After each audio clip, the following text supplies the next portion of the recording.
Phule Hindi film review by allrounder star Ballem Venumadhav. Cinema నిడివి 2 గంటల 9 నిమిషాలు.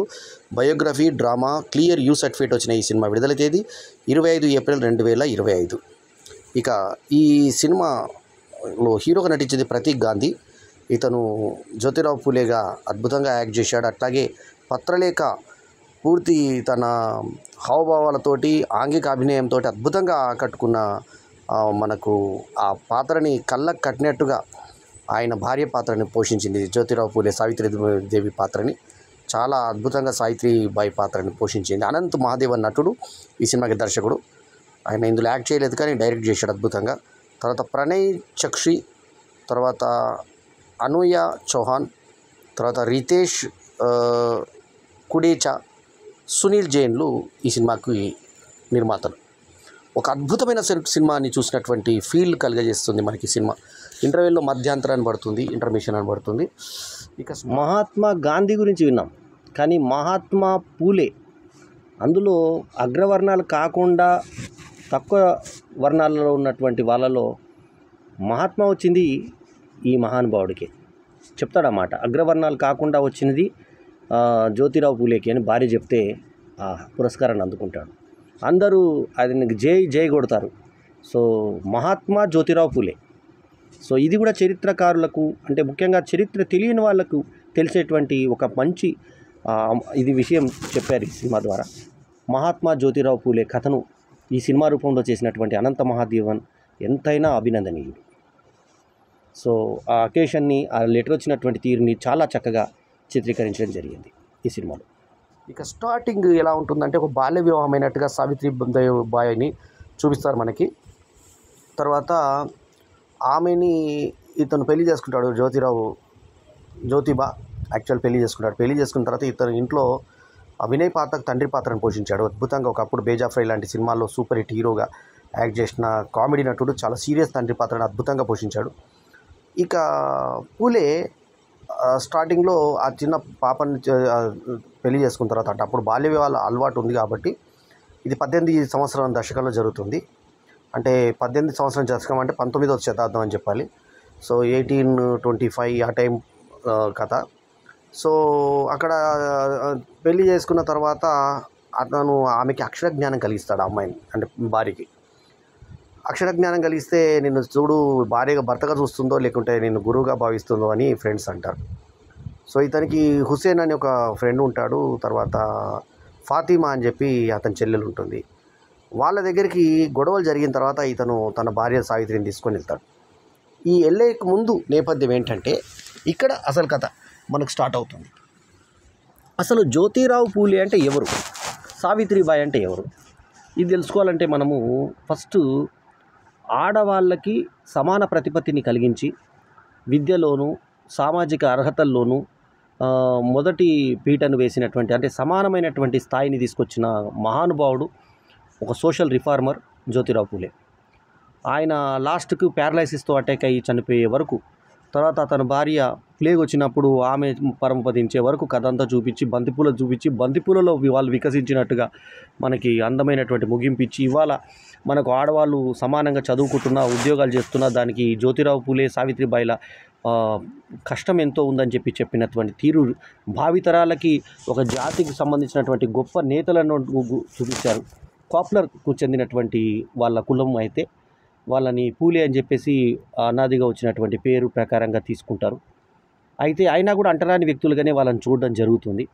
సో ఈయన పెళ్లి చేసుకున్న తర్వాత భార్యకి చదివించిన తర్వాత వాళ్ళు మనం కొంచెం యవ్వనంలోకి వచ్చి భార్య పెద్దగా అయిన తర్వాత ఆమెకి పిల్లలు కలగరు. అంటే సంతానం కలగకపోతే తండ్రి ఇంకొక వివాహం చేసుకోమన్నా కూడా వినిపించుకోడు. అయితే వేరే చిన్న అమ్మాయిలను అందరికి చదువు చెప్తుంటే, మగవాడు చదువు చెప్తున్నాడు అని చెప్పి తప్పుపడతారు. అప్పుడు భార్యకి చదివిపిస్తాడు. భార్యను చదివిపించిన తర్వాత అగ్రవర్ణాల వాళ్ళు, ముఖ్యంగా బ్రాహ్మణులు దాడి చేస్తారు. దాడి చేసిన తర్వాత ఊరిలో గొడవలు జరుగుతాయి. అతన్ని ఊరిలో నుంచి వెళ్ళగొట్టేటువంటి ప్రయత్నం జరుగుతుంది. అప్పుడు ఇంట్లో గొడవలు ఎందుకని అన్నయ్య ఇతను వ్యతిరేకిస్తే, ఆస్తి కూడా ఇవ్వనంటే నేను కోర్టుకు వెళ్ళి తీసుకొస్తానని ధైర్యంగా చెప్పి అక్కడ ఇంట్లోంచి బయటికి భార్యను తీసుకొని వెళ్ళిపోతాడు. వెళ్ళిపోయిన తర్వాత తండ్రి మళ్ళీ పిలిపించి, నువ్వు దేశం కోసం పోరాడుతున్నావు, నీకు వచ్చేటువంటి అందరి హక్కుల కొరకు నువ్వు పోరాడితే నీకు వచ్చి న్యాయంగా వచ్చే హక్కుని నేనెందుకు కాదంటాను నా కొడుకు అని చెప్పి అతనికి దాదాపు 30 ఎకరాల పొలాన్ని ఇస్తే అందులో సగం 31 ఎకరాలు ఇస్తే అందులో 11 ఎకరాలు అమ్మేసి 700 రాగా 700లో 400 రూపాయలతో స్థలం కొని 300 రూపాయలతో ఒక స్కూల్ బిల్డింగ్ కట్టి స్కూల్ నడిపిస్తాడు. ఆ స్కూల్ ఇక్కడ వెళ్ళిపోయిన తర్వాత అతను వెతుక్కుంటూ తన చిన్ననాటి ఫ్రెండ్ ఉస్మాన్ షేక్ దగ్గరికి వెళ్తాడు. అక్కడే అతని చెల్లెలు ఫాతిమా ఉంటుంది. వీళ్ళు ఫస్ట్ టైము విద్యార్హత 10th క్లాస్ ఉంటేనే టీచర్ ట్రైనింగ్ ఇస్తారు, టీటీసీ. ఆ టీచర్ ట్రైనింగ్ ఎటువంటి ఇది లేకుండా తన మంచితనంతో రిక్వెస్ట్ చేసి జ్యోతిరావు ఆ అమ్మాయిలు ఇద్దరిని కూడా తన భార్యని ఆ ఫాతిమాను టీచర్లుగా తయారు చేస్తాడు. ఆ టీచర్లు అయినాక స్కూల్ పెట్టిన తర్వాత వీళ్ళకు పెండగొట్టి అవమానిస్తారు ఆ అమ్మాయిని, సావిత్రిని. అయితే పెండగొట్టి అవమానిస్తే నేను ఇంకో చీర కట్టిస్తాను, పెండగొట్టిన తర్వాత కోటు వేసుకో, స్కూల్కి పోయిన తర్వాత ఇంకోటి వేసుకో అని చెప్పేసి భర్త ప్రోత్సహిస్తాడు, కానీ భయపడరు వాళ్ళు. సో అట్లా అగ్రవర్ణాలు వచ్చేసేటువంటి వివాహ వ్యవస్థని మార్చి మీకు కొన్ని వర్ణాలు ఉంటే మేము కూడా కొన్ని తయారు చేసుకుంటామని చెప్పేసి నిమ్న వర్ణాలు కూడా ఒకటి తయారు చేసి దళిత అనేటువంటి పదాన్ని, అంటే అస్పృశ్యత అనేటువంటి పదం ఉండొద్దు, అన్టచబుల్స్ అన్న పదం వాడకూడదు అంటే దళిత అనేటువంటి పదాన్ని కనిపెట్టి తీసుకొచ్చింది జ్యోతిరావు పూలే. ఆ తర్వాత సావిత్రి కూడా ఆయనకి సహకరిస్తుంది. సో వీళ్ళు ఒక ఫౌండేషన్ని నెలకొల్పుతారు. ఆ ఫౌండేషన్ ద్వారా ఎన్నో సేవలు చేస్తుంటారు. ప్లేగ్ వస్తుంది, తర్వాత కరువు కాటకాలు వస్తాయి. ఆ టైంలో వాళ్ళు చేసిన సేవలు అనన్య సామాన్యమైనవి.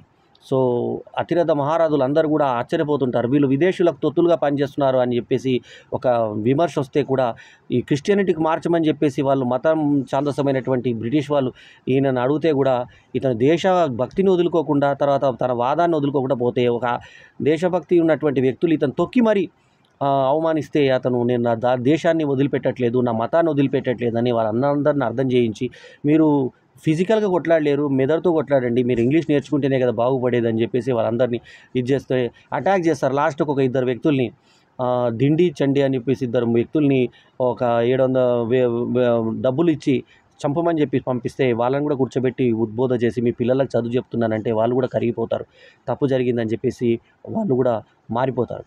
ఒక లేడీ అప్పటికి శిరోమండనం ఉంటుంది, ఏదైతే భర్త చనిపోతే స్త్రీకి శిరోమండనం జరిగితే ఆమె వేరే వ్యక్తితో పడుకొని ఒక బాబుని కంటే ఆమె బావిలో దూకపోతే అంటే బాబు పుట్టబోతున్నాడని చెప్పి బాబు దూకపోతే ఆమెను కాపాడి ఆమె పుట్టబోయే బాబుని వీళ్ళు దత్తత తీసుకొని చక్కటి నామకరణం చేసుకుని అతన్ని డాక్టర్గా చదివిస్తాడు. సో ఆ డాక్టర్ అయిన తర్వాత వీళ్ళ అంతిమ దశని అతను గమనించిస్తాడు. సో అతను జీవితాంతం వీళ్ళకు రుణపడి ఉంటాడు. అయితే అతను మంట పెట్టబోతుంటే కాష్టమతంతో పెట్టొద్దని జ్యోతిరావు పూలేకి పెట్టనీయకపోతే సావిత్రి సొంతంగా పట్టుకొని హెడ్లైన్స్కి ఎక్కుతుంది, ఫస్ట్ లేడీ అంతిమ ఇదంతా కాదు పెద్దన్న కొడుకు తన కొడుకుతో చేయిస్తుంటే కేవలం ఆస్తి కొరకు నువ్వు చేయిస్తున్నావు అని చెప్పి సావిత్రి ధైర్యంగా ఇది చేస్తుంది. అంతకుముందు వీళ్ళ మీద దాడి చేస్తానని చెప్పి వచ్చినటువంటి వ్యక్తికి చెంప మీద కొట్టి తగు సమాధానం చెప్తుంది. జ్యోతిరావు కూడా ఎన్నో విధాల ఆడవాళ్ళ రక్షణ కోసం, ఆడవాళ్ళ సమాన హక్కుల కోసం పోరాడి ఎంతో గొప్పగా నిలుస్తాడు, ఎంతో ఆదర్శప్రాయుడవుతాడు. సో వాళ్ళకు ఆయన అడుగుజాడల్లో పిల్లలు లేకపోయినా మనం పిల్లలు పెంచుకుందాం, ఈ ప్రపంచమంతా పిల్లలు, మేము చచ్చిపోతే మాకు ప్రపంచమంతా తోడు ఉంటుంది అని ఆమె నమ్మినటువంటి సిద్ధాంతం ప్రకారంగా ఆమెకి జనమంతా పిల్లల్లాగా మారిపోతారు. సో ఇక్కడ ఎప్పుడు చూసినా మన గల్లీలో ఒక ఊరిలో చూస్తే ఏ గల్లీలో చూసినా మనకు జ్యోతిరావు పూలే సావిత్రిబాయిల విగ్రహాలు కనబడుతూ ఉంటాయి. ఆ విగ్రహాలు చూసిన వాళ్ళకి చరిత్ర తెలియకపోవచ్చు, కానీ ఇట్లాంటి సినిమాలు చూస్తే ఆ చరిత్ర తెలుస్తుంది. అలా తెలిసే విధంగా చేసినటువంటి డైరెక్టర్ని ఎంతైనా మనం అభినందించాలి. ఎందుకంటే ఇటువంటి సినిమాలు మనము చూడాల్సినటువంటి ఆవశ్యకత ఉంది. ఒక మంచి సినిమాలు వచ్చినప్పుడు ఇట్లాంటి సినిమాల్ని ఖచ్చితంగా ఎంతైనా అనంత్ మహాదేవన్ దర్శక ప్రతిభ తోడై మంచి రికార్డింగ్, లాస్ట్లో 2 పాటలు ఆయన సమీపిస్తాను అనేటువంటి ఒక పాటలో లాస్ట్ గుర్ర మీద ఆయన వచ్చినట్టుగా ఆయన ఆత్మతో పాటు ఈమె వెళ్ళిపోయినట్టుగా, ముందు జ్యోతిరావు పూలే పోయిన తర్వాత సావిత్రిబాయి చనిపోయిన వాళ్ళిద్దరు అయితే తర్వాత ఎవరైతే పిల్లాన్ని పెంచుకుంటారో ఆమె కూడా మారువివాహం చేస్తారు. మారువివాహం కూడా సిద్ధాంతం ప్రకారంగా వీళ్ళు బ్రాహ్మణులతో పాటు వీళ్ళు చేస్తుంటే పని చేసిన వాళ్ళకి డబ్బులు ఇవ్వాలి. ఇప్పుడు మీరు గడ్డం గీసుకుంటున్నారు అంటే మంగలి వాళ్ళకు మీరు డబ్బు కడుపు కొట్టినట్టే కదా, అట్లా మీరు పూజ చేసుకుంటే తప్పేంటి అని చెప్పి బ్రిటిష్ వాళ్ళతో ఆ కోర్టులో కేసు గెలుస్తాడు జ్యోతిరావు. సో అతనికి వాదించింది ఒక బ్రాహ్మడు, మంచి అగ్రవర్ణం సంబంధించిన వాళ్ళు వీళ్ళ తరఫున వాదిస్తాడు. సో వీళ్ళ నీడ పడుతుంటే పారిపోతూ ఉంటారు. ఆ సీన్లో కూడా నీడ పడే దగ్గర చాలా చోటు ఉన్నా కూడా జాగలేనట్టు వెనకకి వెళ్ళిపోయినట్టు చూపిస్తారు. అది నేరో ప్లేస్ అయ్యి ముందుకు వెనకకు పోయే దగ్గర జాగా అలా డైరెక్టర్ కనుక ప్లాన్ చేసుకొని ఉంటే బాగుండేది. అట్లాగే పుట్టబోయే మగపిల్లాడు పుడతాడో ఆడపిల్ల పుట్టాడో తెలియని ఆ కాలంలో మగపిల్లాడిని పేరు పెట్టుకొని మీ కొడుకుని నేను పెంచుకుంటామని చెప్పడము అతిశయోక్తిగా అనిపించింది. అక్కడ అమ్మాయి అయితే ఈ పేరు, అబ్బాయి అయితే ఆ పేరు అంటే సహేతుకంగా ఉండేది. అది అనంత మహాదేవన్ చూసుకోవాలి. చరిత్రలో పుట్టిన మగపిల్లాడి పేరు సంఘటన పుట్టే దగ్గర మనం క్రియేషన్ రాసుకున్నప్పుడు డైలాగ్ రైటర్ తప్పు అవుతుంది, అది డైరెక్టర్ కూడా చూసుకోవాల్సింది, అది తప్పు జరిగింది. సో మొత్తానికి ఏంటంటే ఈ సినిమా అద్భుతమైన సినిమా 4/5 అంటే 4/5 ఇస్ మై రివ్యూ రేటింగ్. అద్భుతంగా ఉంది పూలే చిత్రం. చూడకపోతే ఒక అద్భుతమైన సినిమాని మిస్ అయినటువంటి ఫీలింగ్ నాకు కలిగేది. అంత అద్భుతంగా తీశారు సినిమాని. ఫోటోగ్రఫీ కానీ, గ్రేడింగ్ కానీ, తర్వాత రికార్డింగ్ కానీ, పాటలు కానీ, ఆ ఉన్న 2 పాటలైనా ఆకట్టుకునే విధంగా ఉండి, జ్యోతిరావు పూలే గారు చేసినటువంటి ప్రతీక్ గాంధీ నటన కానీ, ముఖ్యంగా నటిగా ఈ హీరోయిన్ మనకు పత్రలేఖ సరిగ్గా ఫిజిక్ అంటే ఆ వంపు సొంపులు ఎట్లా అంటే కరెక్ట్గా ఆ క్యారెక్టర్కి, సావిత్రి దేవి బాయికి ఎట్లా ఉంటారో ఆమె అట్లాగే ఉంది.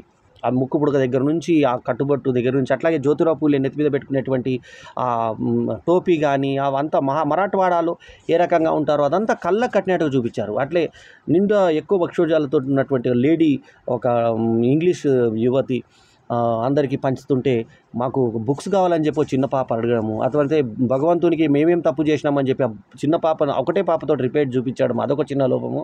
అయితే ఆ పిల్లలలో ఒక అమ్మాయిల్లో కూడా నేర్చుకున్న తర్వాత పఠనాసక్తి అయిన తర్వాత వాళ్ళలో కూడా ఒక ఆసక్తి రేగిందని, వాళ్ళలో డెవలప్మెంట్ వచ్చిందని చెప్పే ప్రయత్నం చేశారు ఈ మన జ్యోతిరావు పూలే సావిత్రి దంపతులు. సో వాళ్ళ అద్భుతమైన జీవిత గాథ విశ్వాలతో ఏ రకంగా సాధించి మనకి ఎన్ని రకాలుగా ఇది తీసుకొచ్చారు. ముఖ్యంగా ఆడపిల్లలను చదువు కోసం స్కూళ్ళు ఎన్ని పెట్టారు, ఎన్ని రకాలుగా వాళ్ళు పోరాటాలు ఎదురయ్యి దెబ్బలు తిని, అవమానాలు పడి, పెండగొట్టించుకొని, చావు దెబ్బలు తిని, ప్రాణహాని తెచ్చుకొని, ఎన్నో రకాల ఇబ్బంది పడి, నానా కష్టాలు పడి ఇది సమాజాన్ని మార్చి వాళ్ళ ఆడవాళ్ళను మగవాళ్ళను ఒకే స్థానంలో ఇవాళ ఉద్యోగాలు చదువులు చదువుతున్నారంటే జ్యోతిరావు పూలే సావిత్రిదేవి లాంటి గొప్ప వాళ్ళ కష్టం ఏ రకంగా ఉన్నదనేది, స్వాతంత్ర టైంలో వీళ్ళ కష్టం ఏ రకంగా ఉన్నదనేది చాలా చెప్పకనే ఒక అద్భుతమైనటువంటి సినిమా ద్వారా చెప్పే ప్రయత్నం చేసిన సినిమానే ఈ యొక్క పూలే. ఒక డెఫినెట్గా ఒక ప్రతి భారతీయుడు తప్పకుండా చూడాల్సిన సినిమా పూలే. జై భారత్, జై హింద్. సో ఈ వీడియో కనుక మీకు నచ్చితే లైక్ చేయండి, కమెంట్ చేయండి, షేర్ చేయండి. మా ఛానల్కు తప్పకుండా సబ్స్క్రైబ్ చేయండి. ఎల్లప్పుడూ మీ ఆదరాభిమానాలను ఆశించే మీ allrounder star Ballem Venumadhav. Cinema rating 4/5 is my review rating. Jai Hind. బల్లెం Venumadhav గారి యూట్యూబ్ ఛానల్స్కి అందరూ సబ్స్క్రైబ్. ఈ వీడియో కనుక మీకు నచ్చితే లైక్ చేయండి, కమెంట్ చేయండి, షేర్ చేయండి. మా ఛానల్కు సబ్స్క్రైబ్ చేయడం మాత్రం మరవకండి. ఎల్లప్పుడూ మీ ఆదరాభిమానాలను ఆశించే మీ ఆల్రౌండర్ స్టార్ బల్లెం వేణుమాధవ్. నమస్తే.